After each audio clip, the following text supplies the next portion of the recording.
आइए जानते हैं नोवा ज्योतिर्लिंग के बारे में।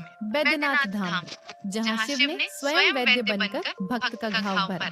झारखंड के देवघर में स्थित बैद्यनाथ धाम न केवल एक ज्योतिर्लिंग है बल्कि शक्तिपीठ भी है। यह वह पवित्र स्थान है जहां शिव ने एक सच्चे भक्त की कठिन तपस्या से प्रसन्न होकर स्वयं प्रकट होकर उसे अमृतत्व का वरदान दिया। यही नहीं, यह वही स्थान है जहां माता सती का हृदय गिरा था, जिससे यह शक्ति और भक्ति का अद्भुत संगम बन गया। बैद्यनाथ धाम की कथा के अनुसार जब शिव ने भक्त रावण की तपस्या स्वीकार की, उसने कठोर तपस्या की और शिव को प्रसन्न करने के लिए अपना शीश एक एक करके अर्पित कर दिया। जब उसने 9 शीश चढ़ा दिए और 10वां शीश काटने ही वाला था, तब शिव प्रकट हुए और उन्होंने उसे वरदान दिया। रावण ने शिव से प्रार्थना की कि वे उसके साथ लंका चले।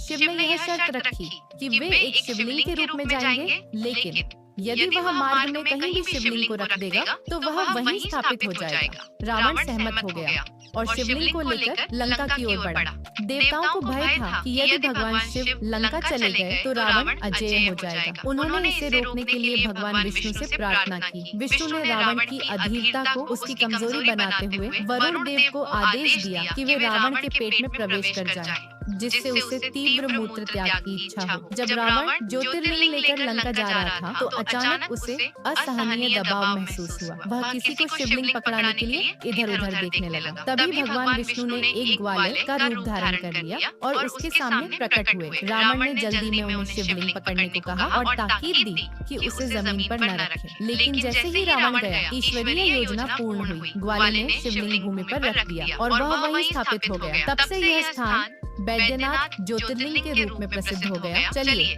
बैद्यनाथ का महत्व जानते हैं। यह ज्योतिर्लिंग शक्तिपीठ भी है क्योंकि माता सती का हृदय यहीं गिरा था। यहाँ शिव और शक्ति का मिलन होता है, जिससे यह स्थल भक्तों के लिए अत्यंत दिव्य माना जाता है। मान्यता है कि यहाँ सच्चे मन से की गई प्रार्थना कभी व्यर्थ नहीं जाती और भक्तों की सभी इच्छाएं पूर्ण होती हैं। यहाँ विशेष रूप से श्रावण मास में लाखों श्रद्धालु कांवर लेकर गंगा जल चढ़ाने आते हैं। चलिए बैद्यनाथ धाम के चमत्कार जानते हैं। कहा जाता है कि जो भी यहाँ रुद्राभिषेक करता है उसकी सभी मनोकामनाएं पूर्ण हो जाती हैं। शिवलिंग से निकलने वाली ऊर्जा इतनी शक्तिशाली मानी जाती है कि यह भक्तों को आध्यात्मिक और मानसिक शांति प्रदान करती है। यहाँ भगवान शिव को वैद्य यानी चिकित्सक के रूप में पूजा जाता है, क्योंकि वे यहाँ भक्तों के सभी कष्ट और रोग हर लेते हैं। अब हम चलेंगे नागेश्वर ज्योतिर्लिंग, जहाँ शिव ने स्वयं एक भक्त को राक्षस के अत्याचार से मुक्त किया और यह सिद्ध किया कि सच्ची भक्ति का